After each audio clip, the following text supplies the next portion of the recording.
Ladies and gentlemen, welcome back to another analysis video. Today's video is going to be answering the question, what allows Nour El Sherbini to move so well?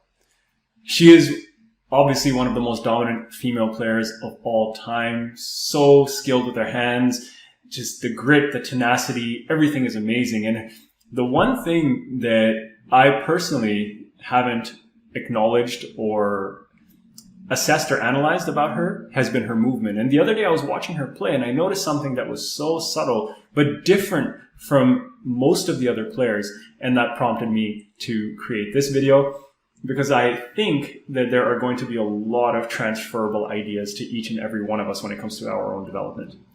So here's what you can expect. I'm going to share something so inconspicuous with you that I had never noticed it in the past, and I'm assuming that you probably haven't noticed it either, so hopefully it'll be a little eye-opener for all of us. We're going to talk about that inconspicuous attribute that she has and what sort of implications that has from a physiological perspective for each and every one of us, and how that would impact training.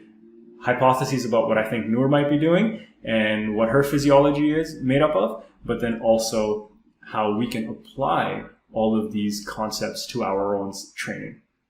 I have one simple ask for you throughout this video, and that is to just watch Nour El Sherbini's feet in the upcoming clip. Here we go.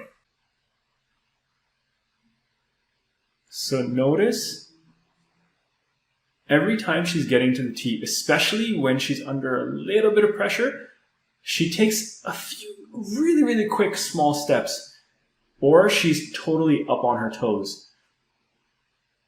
And watch here, you see all those small little adjustment steps, always bouncing and staying light on her feet. And her movement throughout is full of small little micro adjustment steps. So let's watch that one more time.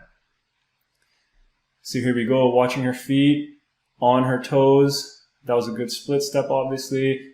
Micro adjustments over here, small little micro adjustments. And on the toes, getting ready to use that springy elastic power from the Achilles tendon and the calf muscles. Light, quick feet. And light, quick adjustments over there. More light, quick feet. And you know what? I had never noticed how springy she is consistently when she's moving through the court. It's all just like quick little hops throughout the court when she's moving. And I always thought that she was fast, and I always recognized that she picked up a lot of balls, but I never realized that. And what that led me to consider is that, number one, I had mentioned earlier physiological implications. So very broadly, high level, there are two types of muscle fiber types. There are subcategories within each, but there are fast twitch muscle fibers within our body, and then there are slow twitch muscle fibers within our bodies. All of us have a mix of both, but some people naturally have a higher kind of propensity towards one than the other. Training does affect muscle fiber type, and if we stop training, generally we will default to a little bit more fast twitch muscle fiber type. So having said all of that, when I see Sherbini being so light and springy, that leads me to have the hypothesis that she has a lot of natural fast twitch muscle fiber, or she has trained a lot in order to develop her fast twitch muscle fiber. So when you think about point 3 on the screen, the training implications are that she has probably done a ton of work on the agility ladder. She has probably done a ton of plyometrics, and it would start with low-level plyometrics, which would be things just like skipping or jumping rope. And then you progress that to higher level plyometrics. And for those who don't know, plyometrics are all exercises that traditionally we think of jumping exercises as plyometric exercises. Plyometric exercises are essentially exercises that train our fast twitch muscle fiber through stuff like skipping, like I said, would be a low level plyometric exercise. You have things like hopping, you have things like bounding, sprinting is a plyometric exercise, jumping off of boxes and landing on the ground is a very high intensity plyometric exercise.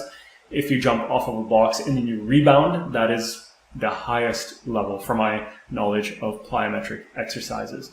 So my hypothesis is that Sherbini has either naturally more fast twitch muscle fiber, and or she has trained in order to become faster with existing fast twitch or maybe with more slow twitch to begin with. But whatever it is, she has definitely done a lot of agility work, a lot of plyometric work in order to make her feet that quick, in order to move so quickly around the court.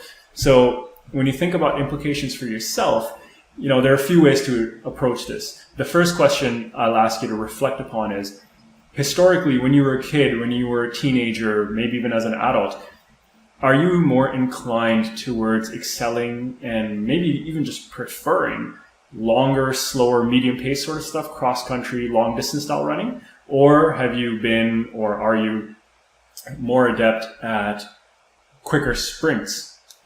And do you prefer that, or are you just better at those as well?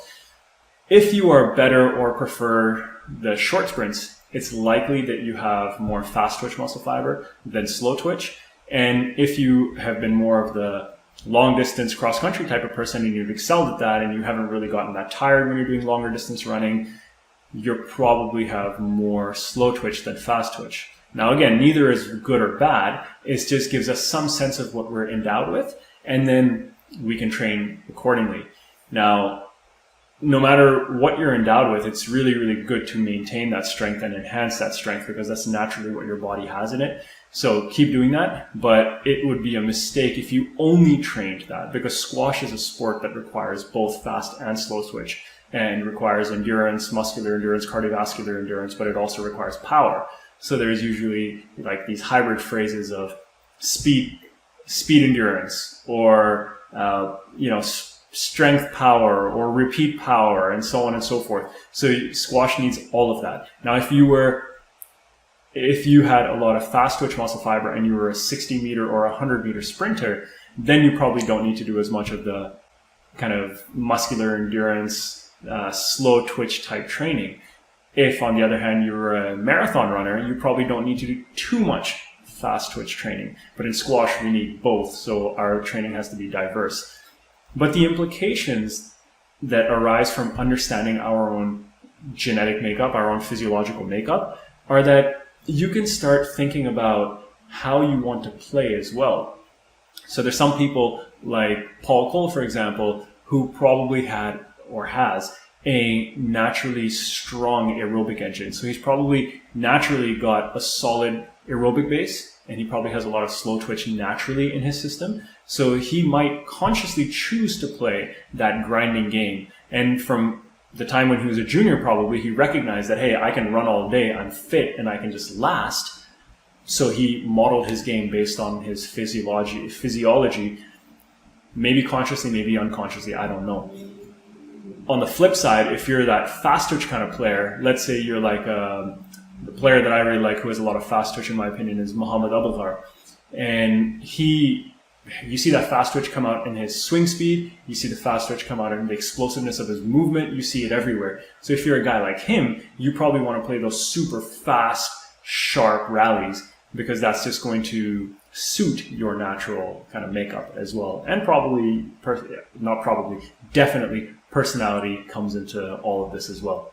So I'm giving you a lot to chew on. I hope that some of these questions and these reflections that I'm suggesting you do give you some more clarity and provide some clarity about what your physiological makeup might be. And in turn, you can think about how you may want to structure your training and how you may want to think about playing. Now, obviously, it's not easy for us to put all of this together. So if you received a tremendous amount of value from this video and you want to follow my system that will help make your squash journey smoother, exponentially more efficient, and fun, if you're ready to put in consistent effort, if you are keen to work directly with me, either one-on-one or in very, very small group settings, and you appreciate the quality and effectiveness of premium services, please send me an email at ahad@arproformance.com. I can help you figure out exactly what sort of plan would work best for you based on your life, based on your commitments, based on your budget, based on your physiology, based on your goals and aspirations, and we'll create this holistic setup for you. And I guarantee that you will achieve the results that you are aspiring towards faster than you can imagine. Folks, if you enjoyed this video, please give it a thumbs up. Please subscribe to the channel if you haven't done so. Please do leave a comment. I love hearing from each and every one of you, and I respond to each of your comments personally. If you know someone that might benefit from this video, please do share it. Every share, every referral goes a long way towards the achievement of my goal, which is to, number one, break down all of the nuances of the highest professional level squash so that we can all appreciate and understand it more effectively. And number two, to provide complementary, in-depth, and hopefully the best quality squash content out there so that you can improve your game and take it to the level that you aspire to reach. Folks, I'll see you in the next video. Take care and have a good day. Bye.